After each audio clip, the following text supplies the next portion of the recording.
Hi, how are you? Welcome back to my channel. So excited you're here because we're talking about my fall TBR. We all know this is more of a fall pile of possibilities because my track record is I'm not going to get to all of these, especially now that I'm working full-time, but I'm going to do my best. I want to immerse myself in the fall atmosphere as much as humanly possible, so I did my best to find books that just encompass the fall atmosphere. These books feel like fall. Unfortunately, I couldn't find a lot of horror books that feel like fall. I did my best. I do have a few of those. We'll talk about horror books first. I do have a few that kind of lean into the atmosphere. First one is this book here, and that is The Autumn Springs Retirement Home Massacre by Fracassi. This is a Twisted Retreat edition of it. It actually came with a sleeve. I've taken out of the sleeve for this, but it even looks like fall. It feels like fall, the cover of it. It's very fall coated. Did I show you this before? I don't remember if I showed you this one before, so I'll just give you the full tour of this thing. It's really pretty. This is the inside of it. As you can tell by the title of this one, this takes place at a retirement home. There are a bunch of deaths taking place at this retirement home, and there's I believe an elderly lady who believes these deaths are suspicious, but no one is like really believing her. They're like, okay, these people are elderly, this isn't that suspicious, elderly people die. And she's like, no, I'm telling you, something's wrong. Something's up with these deaths. This is super suspicious. So she teams up, it says, together with her best friend Miller, Rose begins to investigate. The further she digs, the more convinced she becomes there's a killer on the loose at Autumn Springs, and if she isn't careful, Rose may be the next victim. So this sounds excellent, and I love that our protagonist is an elderly lady, and I've been dying to read this one. I've been kind of saving it for fall.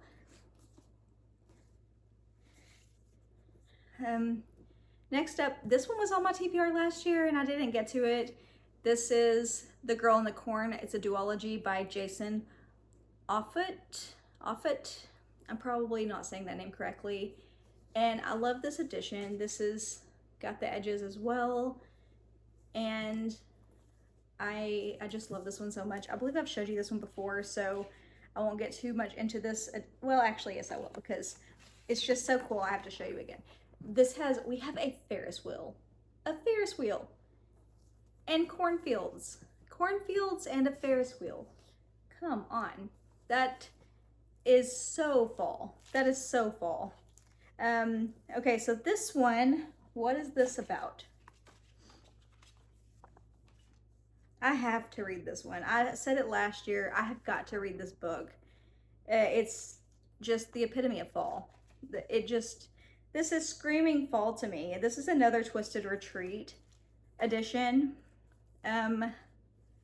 Okay. Young Thomas Cavanaugh's life changes the morning he sees a fairy in his mother's garden. Okay, already I'm obsessed. When it then appears in his room, he realizes something unfortunate. His mother and father are wrong. The fairy is real. Too real. Years later, the fairy leads Thomas into a cornfield on his family's Northwest Missouri farm to face an enemy he can't understand and barely survives. Burdened by the horror of the events in the corn, Thomas enters a mental hospital where he meets Jillian, a girl who seems oddly familiar, and Bobby, a menacing boy. Later, as a young adult flitting from relationship to relationship, dead-end job to dead-end job, he discovers he was right. He knows Jillian, and Bobby is dangerous, deadly dangerous. As Bobby summons the entity from the corn to rid himself of his lifelong role as victim, and Jillian convinces Thomas to stop him, the couple travel from dimension to dimension, witnessing the destruction wrought by the entity from the corn. When Thomas and Jillian finally return, they go to war with Bobby and this ancient evil. But are they too late to save the people they love? Okay, that sounds freaking amazing. Okay, and then it's part 2 of that. So it's that and then part 2. So that sounds incredible. We have fairies. Fairies, cornfields, like, hello. And then this one I've told it has fall vibes as well, and it's The Nightmare Man by J.H. Markert. And this is also, ironically, another Twisted Retreat edition. I don't know, it's just, I didn't mean to have so many Twisted Retreat editions, these happen to be. And this cover is so creepy. And look, this has like a little pumpkin man, like a pumpkin head man on, and another cornfield. So that's amazing.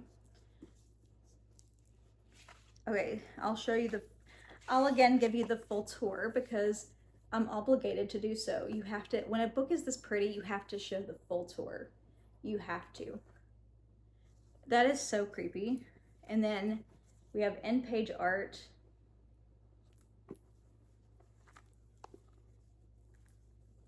Ooh. That's so creepy. Okay, let's see what this one's about. Blackwood Mansion looms, surrounded by nightmare pines atop the hill over the small town of Crooked Tree.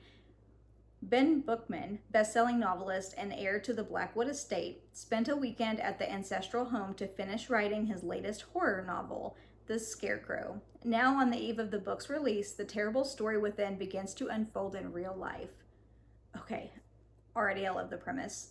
Detective Mills arrives at the scene of a gruesome murder, a family butchered and bundled inside cocoons stitched from corn husks and hung from the rafters of a barn, eerily mirroring the opening of Bookman's latest novel. When another family is killed in a similar manner, Mills, along with his daughter, rookie detective Samantha Blue, is determined to find the link to the book and the killer before the story reaches its chilling climax. As the series of Scarecrow crimes continues to mirror the book, Ben quickly becomes the prime suspect. He can't remember much from the night he finished writing the novel, but he knows he wrote it in the atrium, his grandfather's forbidden room full of numbered books. Thousands of books, books without words. As Ben digs deep into Blackwood's history, he learns he may have triggered a release of something trapped long ago, and it won't stop with the horrors buried within the pages of his book. Okay, kind of obsessed with the premise of that. This one is not released yet. This one comes out October 13th. That is Off the Reservation by Stephen Graham Jones. This is the sequel to The Only Good Indians, and if you remember, I freaking loved that book, gave it 5 stars, and I know that one was not for everybody. It's one of those you either love it or you really just don't get it, and I personally freaking loved it. So I'll just read you the synopsis of The Only Good Indians because I don't want to ruin it if you have not read it.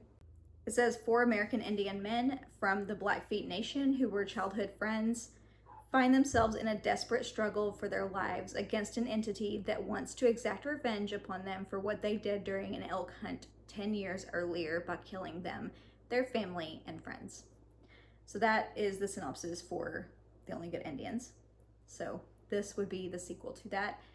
Oh, if you have not read it, I highly recommend it. Like I said, it's not for everybody, but if you have an open mind and if you're okay with stories like not handing you the plot on a silver platter, like you have to kind of work for it, and it leaves a lot to interpretation. I was obsessed with it. I loved it so much.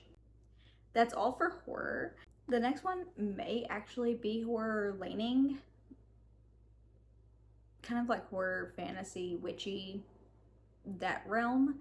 And that is The Witches of Cambridge by Alice Hoffman. If you remember, she wrote the Practical Magic series, and here she is with a new one, and I'm so excited.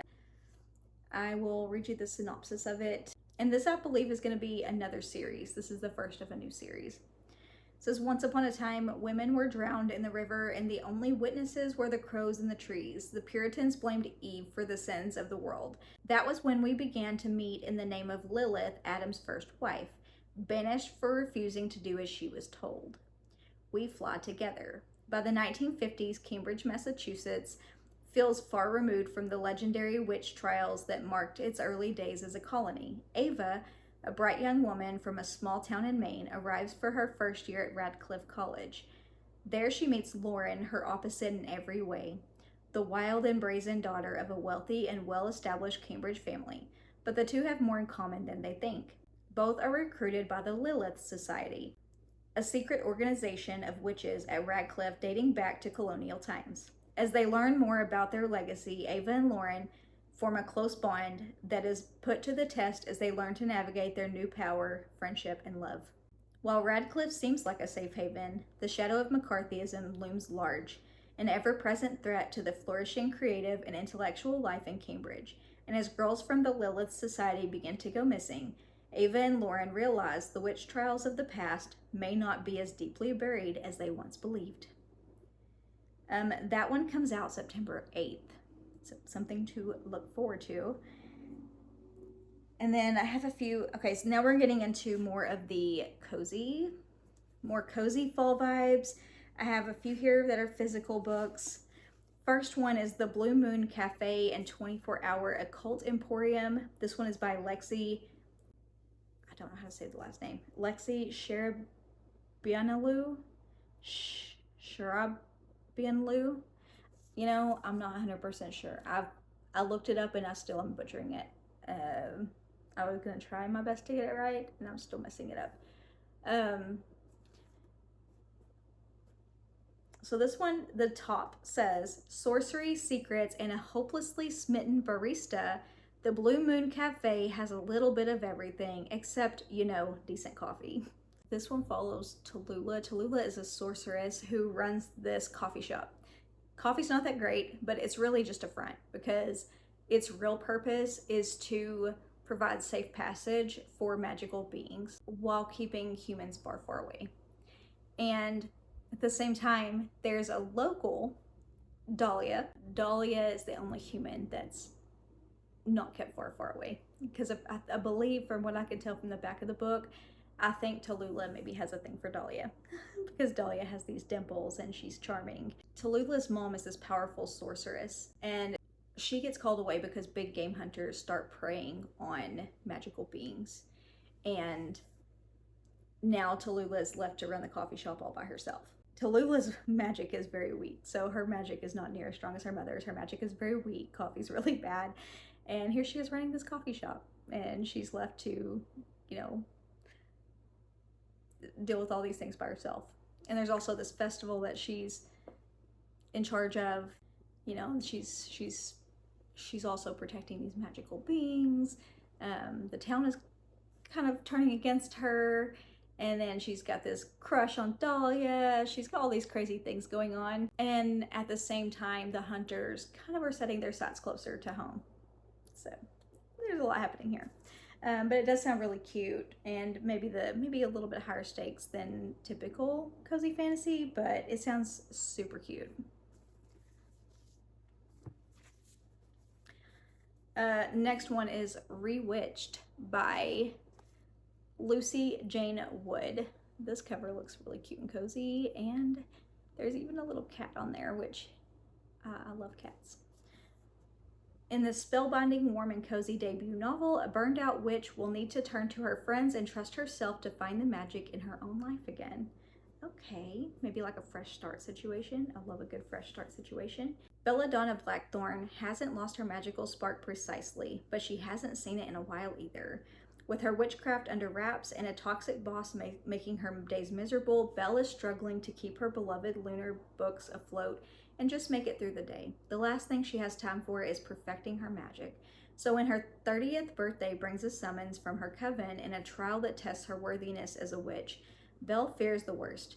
With only the month of October left to either prove herself or risk losing her magic forever, Belle will need all the help she can get from the women in her life, from an unlikely mentor figure, and even from an infuriating coven watchman who's sworn to protect her. Okay, that sounds really cute. We have Something About September by Julia McKay. Okay, we have romance.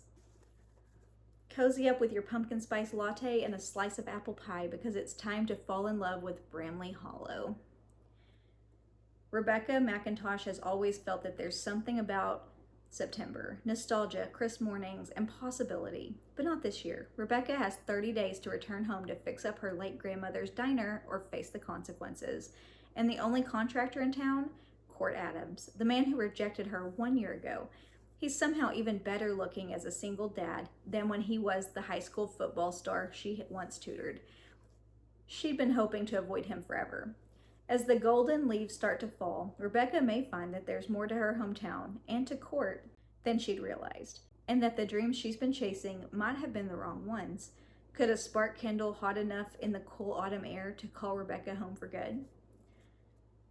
Could be a little cheesy, but I'm all about cheesy fall romance this time of year. Sounds great. Like this one, I heard such great reviews about, I think last year, that I was dying to read it and was never able to get my hands on it. So I'm so excited to finally get my hands on it. And this is like top of my list this year. If It Makes You Happy by Julie Olivia. Look how freaking cute and fall this cover is. And it's got a puppy dog. And there's a gazebo, which gives me like Gilmore Girls vibes. Get comfy with this cozy, slow burn romance set in the autumnal glow of 1997 small town Vermont. Are you kidding me? And it's set in the 90s. Hello. My new next door neighbor Cliff seems to have everything figured out. Small town golden boy? Check. Single dad extraordinaire? Check. Hot baker forearms? I didn't notice them, I swear. I, on the other hand, don't at all have anything figured out. Trust me, I didn't think taking over my mom's dream bed and breakfast in Copper Run, Vermont was going to be easy. It should be a good place to heal after my divorce, but apparently my scones belong in the garbage with my small talk skills, as pointed out by none other than Cliff. Cliff is inescapable. He knows exactly what people need, always. His charm, the way he wears flannel, and even his pastries make not wanting to be friends with Cliff and his daughters pretty hard. Friends, I can make friends. That's safe, except I'm leaving in 3 months to pass the inn off to my little sister and get the promotion in Seattle I've been working toward. So ask me why I'm thinking about kissing my hot neighbor. Okay. That sounds so fun. Okay, I'm so excited for this. And it does have kind of Gilmore Girls vibes. Like, even the synopsis kind of had Gilmore Girls vibes in a way. Like, it's a little bit different. It's tweaked, but I get Gilmore Girls vibes 100%. We have Flirty Fall Fling. When does this one come out? I should have looked that up before. Anyways, I'll put the date here. If it's not already out, I'll put the date here. Flirty Fall Fling. This one is by Lyra Parrish. Says, in my defense, he thinks I'm a fraud and made it clear he doesn't believe in LOVE. I try to forget him, but he keeps appearing wherever I go. Then he offers me $5,000 per hour to break a family curse he swears is real. Considering I need the money to repair the roof of my haunted manor, I help him. Our sessions end before the autumn equinox, and instead of walking away, he proposes a new deal. Be each other's until Halloween. Against my better judgment, I agree, but with strict rules. Between sneaking around at the apple orchard and finding each other in the hay maze, I catch myself not wanting to keep him my dirty little secret. The town's meddling matchmakers don't know their beloved Jamie is Jameson Cross, a billionaire in hiding, or that he's in my bed every night. When the paparazzi track him down and the tabloids leak that he's dating a witch, his bags are already packed for New York. The Cup said he'd find his forever, and I don't believe it's me. Magically, the stubborn man who's never been able to commit to anyone longer than 30 days is determined to prove me wrong, and I think the universe might be on his side. That sounds freaking fun. Okay, then we have Trustful by Lynn Painter. Julia is just a small town girl from Nebraska who loves her peaceful life. But when her elderly next-door neighbor, who just happens to be a secret multimillionaire, leaves everything to Julia and her family after his passing, Julia is swept away to live in a historic brownstone in New York City and attend an elite private school for the super rich. It should be a dream come true. Wrong. Julia doesn't fit in at her new school. Worse, she's failing. Enter Damien, the mysterious and handsome tutor who will get Julia back on track. Except Damien has a secret. He is the great-nephew of the man who left everything to Julia's family. Damien doesn't buy for a second that the person who was like a father to him would leave his home to strangers. And he's determined to prove it. To uncover the truth, Damien schemes to earn Julia's trust. Not an easy task with Julia unsure about this rich boy with a rebellious personality. But the more time Damien spends with Julia, the more his plan begins to backfire, because he is falling for the enemy, and the enemy is falling for him. As Damien and Julia figure out where they belong, can they see past their differences and act on their feelings? Or will the trust Damien has worked so hard to gain fall apart? Okay, sounds really fun too. I am so sorry if the camera angle changed. I had to stop and restart. We have The Most Unusual Haunting of Edgar Lovejoy by Roan Parrish. This one is described as a cozy, ghostly LGBTQIA+ romance. That's when it got me. I didn't know anything else about it. That was it. That's all I needed to know, and I was already in. It says Jamie Wendendale, transmask they, them, creates haunted houses for a living. Haunting is their life, but nobody working New Orleans spooky circuit actually believes in ghosts. Edgar Lovejoy, cis, he, him, is 100% haunted. No, really. Ghosts have tormented him since childhood, and he's organized his whole life around attempts to avoid them. Opposites get ready to attract. But while Jamie's biggest concern is that Edgar sometimes seems a bit distracted, Edgar's fears are much greater. Not only is he scared of encountering the deadly departed whenever he leaves the house, but he's terrified of making himself vulnerable to Jamie. After all, how do you tell someone who believes ghosts only exist as smoke and mirrors that you see them everywhere you go?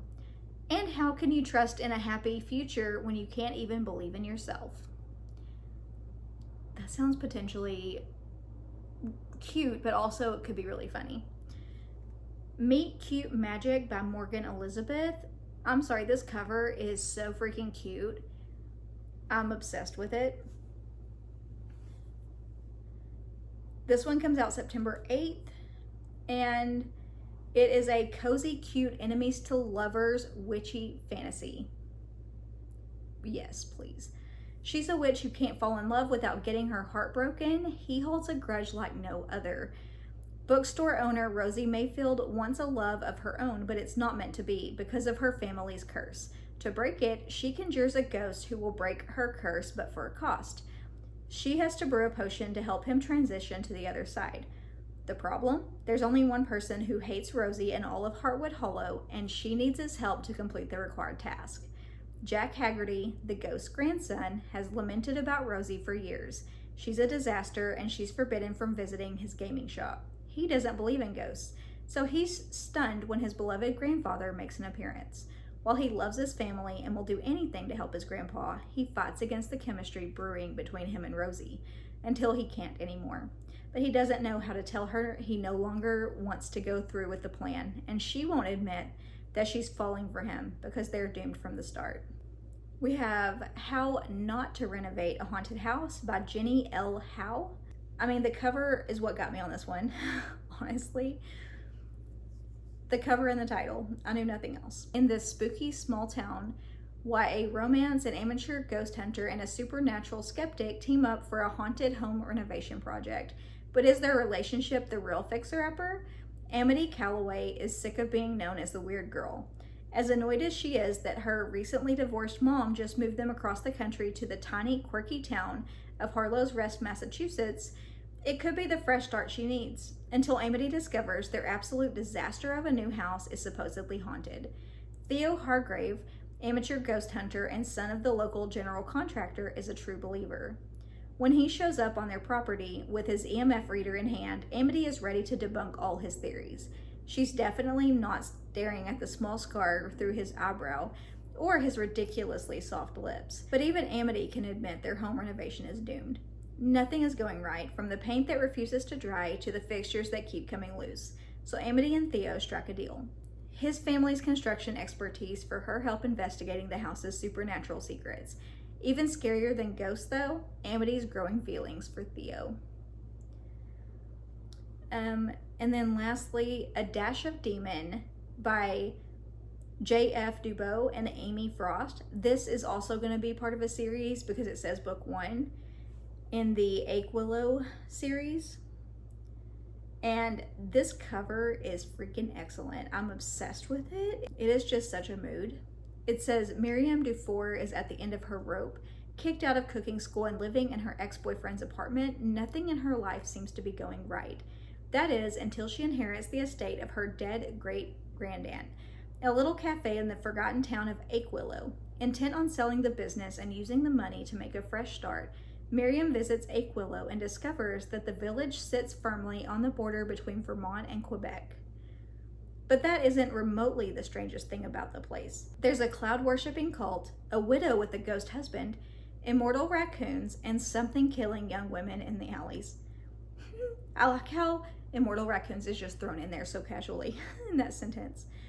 As Miriam juggles demons, coffee, witchcraft, and baking, the town conspires to make her stay. Is it social pressure, financial hardship, or a family history that she hasn't even begun to unravel? Only one thing seems certain. The answers to her questions are buried in the recipe books, mixing bowls, and coffee cups of the Aquillow Cafe. Are there any books I should add to my TBR? Is there anything that is not on my radar that should be? Dying to know, because I'm always looking for books to add, and I'm super excited for fall. I've been dying for it. I've been waiting for it. My favorite time of the year. I will have my Halloween TBR is completely separate. If you're like, you don't have any Halloween books on here, that's because it's a completely different list.